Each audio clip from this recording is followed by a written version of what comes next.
Macam mana nak maksimumkan keuntungan simpanan emas anda? Ada 4 perkara penting yang anda kena tahu. Contohnya, gold bar 1 kilogram. Hari ini harganya sudah cecah sekitar RM500,000. 6 bulan yang lepas, harga yang sama hanyalah RM380,000. Dalam masa 6 bulan, kenaikan ini sudah beri keuntungan hampir RM29,000 atau 7.9%. Konsep keuntungan simpanan emas ini sebenarnya bergantung kepada 4 faktor utama. Yang pertama, tempoh masa. Lagi lama anda simpan emas, lagi besar keuntungan yang anda akan dapat. Yang kedua, jumlah simpanan.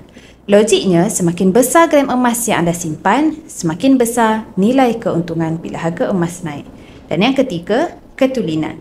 Emas yang paling tulen ialah 999.9.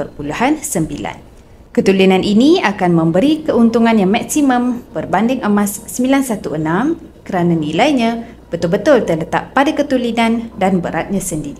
Yang keempat, saiz item emas. Lagi besar saiz, lagi untung emas sebab spread yang lebih rendah, harga per gram yang lebih murah dan kos upah iaitu charge gold premium yang juga lebih rendah.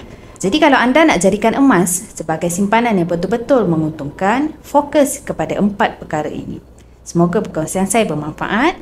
Jika anda berminat untuk dapatkan item emas besar seperti gold bar 250 gram atau 1 kilogram untuk maksimumkan keuntungan, anda boleh rujuk pin video saya untuk langkah mudah daftar akaun emas dan nanti saya akan bantu anda cara terbaik menabung emas di Public Gold sesuai dengan bajet anda.